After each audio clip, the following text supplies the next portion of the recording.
ಈಗಾಗಲೇ ನಿಜವಾದ ದೇವರ ಚಿತ್ತವೆಂದರೆ ಏನು, ಅದರ ಅರ್ಥವೇನು ಎಂಬುದು ನೀವು ತಿಳ್ಕೊಂಡಿದ್ದೀರಾ.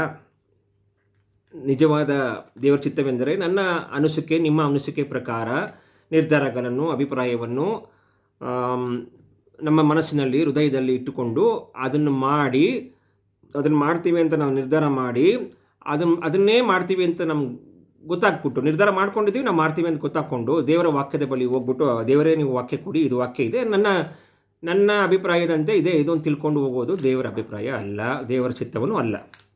ಮನುಷ್ಯನ ನಂಬಿಕೊಂಡು ಪಾಸ್ಟರು, ಮನೇಲಿರುವಂಥ ಜನರು ಡೈರೆಕ್ಟ್ ಅವರಿಗೆ ನಿರ್ಧಾರ ಮಾಡುವಂಥ, ಏನೇ ಚಿಕ್ಕದು ದೊಡ್ಡದು ನಿರ್ಧಾರ ಮಾಡುವಂಥದ್ದು ಕೊಟ್ಬಿಟ್ಟು ಅವ್ರು ಹೇಳಿದ್ರು, ಅವ್ರು ವಾಕ್ಯ ಕೊಟ್ಟರು, ನಾನು ಮಾಡ್ತಾಯಿದ್ದು. ಇದು ದೇವ್ರ ಚಿತ್ತವಾಗೋದಿಲ್ಲ. ನಿಜವಾದ ದೇವ್ರ ಚಿತ್ತ ಅನ್ನೋದು ಇದೇ ರೀತಿ ದೇವರು ನಮ್ಗೆ ಹೇಳ್ಕೊಡ್ತಾರೆ.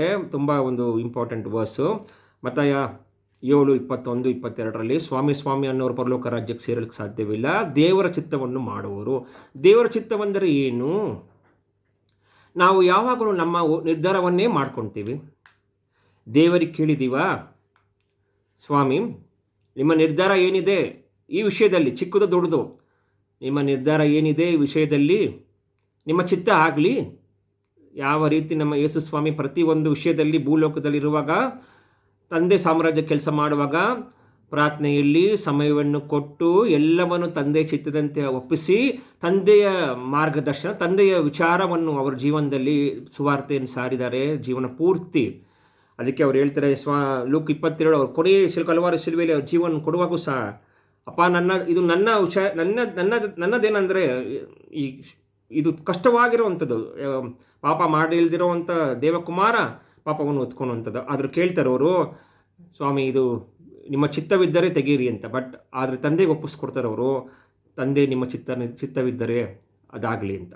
ಎಲ್ಲ ವಿಷಯದಲ್ಲೂ ನಾವು ತಂದೆಗೆ ಸ್ಥಾನವನ್ನು ಕೊಟ್ಟು ಕೇಳಿ, ಇವತ್ತಿನ ಎಲ್ಲರೂ ನೋಡಿದ್ರೆ ಸಭೆಗೆ ಹೋಗ್ತಾರವರು, ಸಭೆಗೆ ಹೋಗದಿರೋರು, ಡಿಸೈಪಲ್ಸ್ ಆಗಿರೋರು, ಪರ್ಫೆಕ್ಟ್ ಎಲ್ಲರೇ ಮೊದಲು ಮಾಡಬೇಕಾಗಿರೋದು.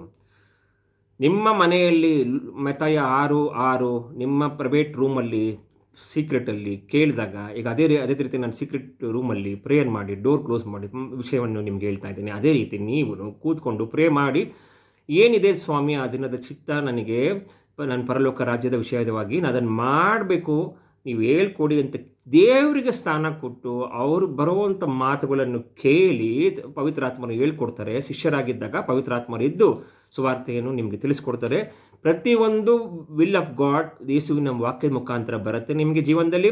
ಬಂದ ನಂತರ ಅದನ್ನು ನೀವು ಕೈಗೊಂಡು ನಡೆದಾಗ ದೇವರಿಗೆ ಸ್ಥಾನವನ್ನು ಕೊಟ್ಟು ಸಮಯವನ್ನು ಕೊಟ್ಟು ದೇವರಿಗೆ ಕೇಳಿ ಅದರಂತೆ ನಡೆದು ಪ್ರತಿನಿತ್ಯ ನೀವೇ ಓನ್ ನಿರ್ಧಾರವನ್ನು ಮಾಡದೇ ಇರ್ರಿ, ಮಾಡಿಕೊಡ್ದು ನಾವು. ಆಗ ನಾವು ದೇವ್ರ ಮುಂದೆ ನಿಂತ್ಕೊಂಡಾಗ ದೇವರು ನಮಗೆ ಹೇಳ್ತಾರೆ, ನಾವು ಕರೆಕ್ಟಾಗಿ ನಾವು ದೇವರ ರಾಜ್ಯದ ಮಕ್ಕಳಾಗಿದ್ದರೆ, ಡಿಸೈಪಲ್ಸ್ ಆಗಿದ್ದರೆ, ನಾವು ಕೊನೆಯದು ಎಷ್ಟೋ ಸಮಯ ನಾವು ವ್ಯರ್ಥ ಮಾಡಿದ್ದೀವಿ. ಅಟ್ಲೀಸ್ಟ್ ನಾವು ಈ ವಾಕ್ಯ ನನಗೆ ಹೇಳ್ಕೊಡ್ತು, ಇಂಥ ದಿನದಲ್ಲಿ ನನಗೆ ಇಂಥ ವಾಕ್ಯ ಸಿಕ್ತು ಅಂತ ಕೇಳಿ ನೀವು ನಿಜವಾಗೂ ಮಾಡಿರುವಂಥದ್ದನ್ನು ಪ್ರಾಯಶ್ಚಿತ್ತ ಕೇಳಿ ರಿಪೆಂಟ್ ಮಾಡ್ಕೊಂಡಿದ್ರೆ, ಇದನ್ನು ಕೈಗೊಂಡು ನಡೆದಿದ್ರೆ, ಪ್ರತಿ ವಿಷಯದಲ್ಲೂ ಪ್ರತಿ ನಿರ್ಧಾರದಲ್ಲೂ ಯೇಸುಗೋಸ್ಕರ, ತಂದೆಗೋಸ್ಕರ ಕಾದು ಅವ್ರ ಪ್ರೇಯರಲ್ಲಿ ಅವ್ರ ಚಿತ್ತ ಏನಂತ ತಿಳಿದು ವಾಕ್ಯದಂತೆ ನಡೆದಾಗ ಭಾಗ್ಯವಂತರು. ಆಗ ದೇವರು ನಿಮಗೆ ಸ್ವಲ್ಪದಲ್ಲೂ ನೀವು ಸತ್ಯವಾಗಿದ್ದೀರ ಅಂತ ತಿಳ್ಕೊಂಡು ದೇವರು ನಿಮಗೆ ಪರಲೋಕಕ್ಕೆ ಹೋಗಲು ಸಹಾಯ ಮಾಡ್ತಾರೆ. ಇಲ್ಲ ಅಂದರೆ ಪರಲೋಕ ಬಾಗಿಲು ನಮಗೆ ಮುಚ್ಚಿದೆ.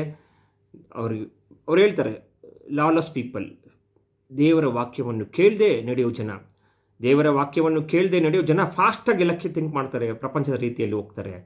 ದೇವರ ಡಿಸೈಪಲ್ಸ್ ಅವ್ರಿಗೋಸ್ಕರ ಕಾದು ನಿಧಾನವಾಗಿ ಅವರ ವಾಕ್ಯವನ್ನು ಅರ್ಥ ಮಾಡ್ಕೊಂಡು, ಚಿತ್ತವನ್ನು ಅರ್ಥ ಮಾಡಿಕೊಂಡು ನಡ್ಕೊತಾರೆ. ಯಾವ ಗ್ರೂಪ್ ಆಫ್ ಪೀಪಲ್ ಆಗಿದ್ದಾರೆ? ಮೇರಿನ, ಮಾರ್ತಾ ಒಳ್ಳೆ ಪೋರ್ಷನ್, ದೇವರ ಮೇರಿ ಒಂದು ಒಳ್ಳೆ ಪೋರ್ಷನ್ ಚೂಸ್ ಮಾಡಿಕೊಂಡು ದೇವರ ಒಂದು ವಾಕ್ಯವನ್ನು ಕೇಳಿ ಚಿತ್ತವನ್ನು ತಿಳಿದು ಮಾಡುವಂಥ ಸಿಸ್ಟರಾಗಿ ಇರುವಂಥ ಫ್ಯಾಮಿಲಿ. ಅದೇ ಇನ್ನೊಂದು ಕಡೆ ಮಾರ್ತಾ ಆ ರೀತಿ ಮಾಡಲಿಲ್ಲ. ನಾವು ಆ ರೀತಿ ಹೋಗ್ದಿರ ಇದೆಲ್ಲವನ್ನು ನಮಗಾಗಿ ದೇವರು ಇಟ್ಟಿದ್ದಾರೆ. ವಾಕ್ಯದ ಮುಖಾಂತರ ತಿಳಿದುಕೊಂಡು ದೇವರ ಚಿತ್ತಕ್ಕೆ ನಮ್ಮ ಸಮಯವನ್ನು ಕೊಟ್ಟು ದೇವರಿಗೋಸ್ಕರ ಕಾದು ಪ್ರತಿಯೊಂದು ನಿರ್ಧಾರ ನಿಮ್ಮ ಜೀವನದಲ್ಲಿ ಮಾಡುವಾಗೆ ದೇವರು ನಿಮಗೆ ಸಹಾಯ ಮಾಡಲಿ. ವಾಕ್ಯವನ್ನು ಓದಿದಾಗ ನಿಮ್ಗೆ ಇನ್ನೂ ಅರ್ಥವಾಗುವಾಗ ದೇವರು ಮಾಡ್ತಾರೆ. ಎಲ್ಲ ಘನತೆ ಗೌರವ ಯೇಸು ಸ್ವಾಮಿಗೆ ಮಹಿಮೆ ಉಂಟಾಗಲಿ. ಆಮೆನ್.